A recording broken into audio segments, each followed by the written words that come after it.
So earlier this week I did a video on Sadiq Khan and knife law in the United Kingdom. This topic serves as somewhat relevant to what we're going to be discussing today. You see, there's this man in the United Kingdom called Richard Osborne Brooks. He's a 78-year-old old age pensioner, or OAP. A man, Henry Vincent, broke into his house. Richard Osborne Brooks stabbed him. Henry Vincent died. Now this has caused a bit of a stir, and the fallout is one of intrigue. Firstly, Richard Osborne Brooks was arrested. Now of course that was not a permanent thing, but it is unsafe for him to return home, as people have been leaving a shrine opposite the pensioner's home. And this is what I want to talk about, not just the action and what happened and the fallout, but also this shrine, this divide in the community where some believe it to be acceptable, whereas others don't. Now I know Sargon of Akkad uploaded to, I believe, his Thinkery channel a 2-minute video from some guy who I don't know. I might know, but I don't. Indicating if you broke into his house, he'd stick his sword through you. Well, I would expect you've heard about this old age pensioner who's been arrested by the police for defending his home from two thugs in the middle of the night who were threatening his wife, threatening to rob him. They were armed with screwdrivers, a couple of nasty thugs, and I know it's sub judice, but it seems like he dispatched one of them and sent one of them off in defence of his home. Now I'd like to know what other country in the world would have arrested a 78-year-old old age pensioner for defending his wife and defending his house in the middle of the night. I know of no other country where he would have been arrested. And he's been arrested. It shows the decadence, the depths to which our country has sunk. The Crown Prosecution Service, the Not Fit for Purpose Home Office, the Common Purpose Chief Constables, the whole rabble that now run our country. I can't believe he's been arrested. I'm furious, and I bet you're furious too. Particularly interesting because I used to live in Hither Green when I was in London. I lived in Hither Green for many years. My grandmother lived in Hither Green for many scores of years. And it's not a particularly rough sort of place. I just can't believe that this has happened, that he's been arrested. But let me just say one thing. Let me make one thing very clear. I'm still pretty fit. I'm ex-army. And this is my old army sword. Okay? You break into my house in the middle of the night, you dare do something like that, and you'll get this. Make no mistake, you'll get this, as is my freeborn right as an Englishman, defend my family. I will defend my hearth, I will defend my family with my old regimental sword, and the Crown Prosecution Service can go to the devil. And I think in any other country, people would agree with that sentiment. In the United Kingdom, though, it has become a bit of a trend, where it is almost deemed unacceptable to defend oneself. I know some left comments on my video on Sadiq Khan, in fact, indicating that it was almost like we weren't allowed to defend ourselves. And I tend to agree with their position, because as the government is clamping further and further down on our ability to hold on to things that could in fact help us in times of need, we open ourselves up to those who are willing to break the rules to use the very things we are not permitted to have against us. And in the case of Henry Vincent, while it is truly tragic that he died, he committed a crime. He broke into a man's home. As far as I'm concerned, while it's obviously terrible he died, because now he's not alive to face justice, it's unfortunate that he died nonetheless. And of course, if possible, it would have been nice if Richard Osborne Brooks didn't use a knife or a sword or whatever it was he stabbed him with. However, I think we can all agree here, if someone breaks into your home, you should defend yourself. You would want to be able to do that.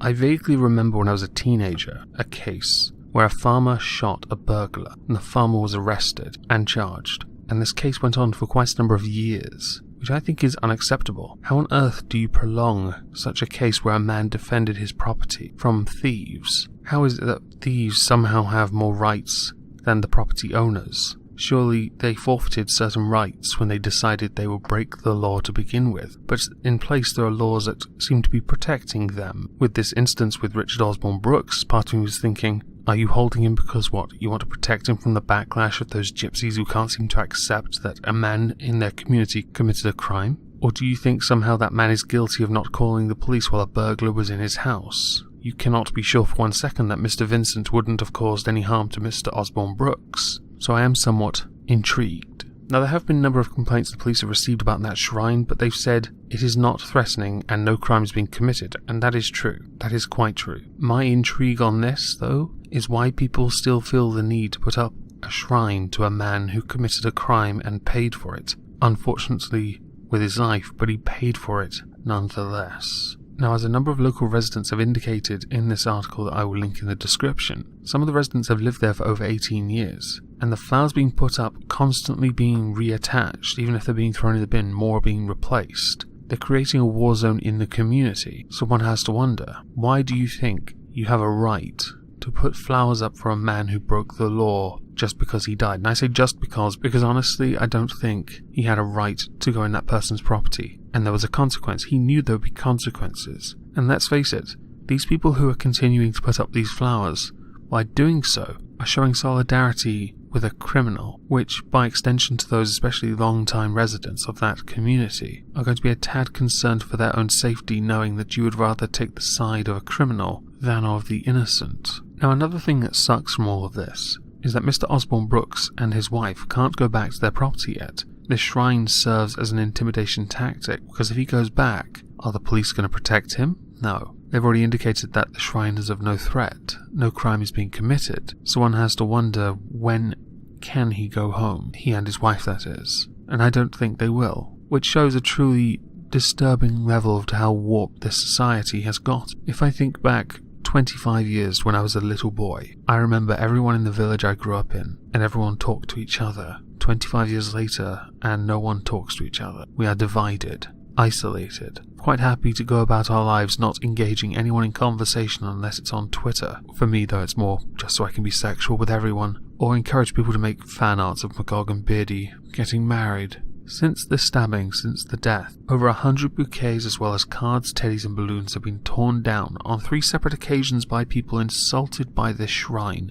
to Mr. Vincent. Now that you know this, and that by this I mean the audience, you the viewer, what do you think about this? What is the first thing that comes into your mind when a man breaks into your home? And I say man because Mr. Vincent is a man in this case. What is your opinion on someone breaking into your home? I would put money on the majority of the Americans that watch my content, howdy y'all, saying that as far as you're concerned, a gun will be pulled out and that person will be shot at. The British people, though, are the ones I'm truly interested in. Not everyone has a sword. I do. And if someone broke into my house, that person would lose a limb. I'm not even kidding. I'm not making a threat, though. It is a statement of fact. Once you decide to cross that threshold, you have to live with a consequence. The consequence upon you that I would dole out would be one of maximum prejudice. Mostly because there are 2 infant children in this house. While they're not mine, I am an uncle, a very proud one, and I'm sure anyone else with a family would say similar things. But we know, in my country especially, that once we cross that line to protect ourselves, we open ourselves up to being prosecuted for using force, which is deemed unnecessary, which I disagree with. Of course I disagree. I know this is a bit of a lazier video than ones I've done this week, and I've done a lot of videos this week. I think this will be the 5th. I might continue doing this in the near future, and I'd love to know if you would be interested in me making more videos every week, like I have been this week, or whether you would rather I stuck to 2 uploads a week, like I have done for quite a number of months now. Now, at some point this week also, before we finish, the government will be publishing a knife blah blah strategy blah blah thing. I'm still waiting on it, and I think that will be the focus of my attention for a stream on the Cthulhu-Kin and Friend show, as there was no Prime Minister's questions on Wednesday. There was Welsh First Minister questions, and if you really want, I could entertain you with that, or I could just not, because honestly, please let me know what you think about this case with Mr. Vincent and Mr. Brooks, as I'm quite interested as to how many people would use force if someone broke into their home. So I hope you all have a lovely day, and thank you all for listening. It appears we are not done. You see, when I went to get the link for the article I used for the video, which is why you don't see any images for it, I accidentally clicked another link, which changed the web page to something else. When I went back, the article had changed entirely to a new article. Fury as police threaten to arrest locals for tearing down flowers left by dead burglar's family while fire brigade fits smoke alarms in house fled by OAP. The police didn't intervene because no crime was being committed, but the moment a shrine had been removed, a crime had been committed. Interesting. Blame the engineers for that sound effect. Much like before, I want to know what you think about this. I think this is utter nonsense, and the article just shows how ridiculous this has gotten. Also, how money-hungry those door-to-door salesmen are. They're trying to sell a burglar alarm. That's adorable. Anyway, Daily Mail, you suck. You changed your article from the same link as before. I know this because I do. Never mind.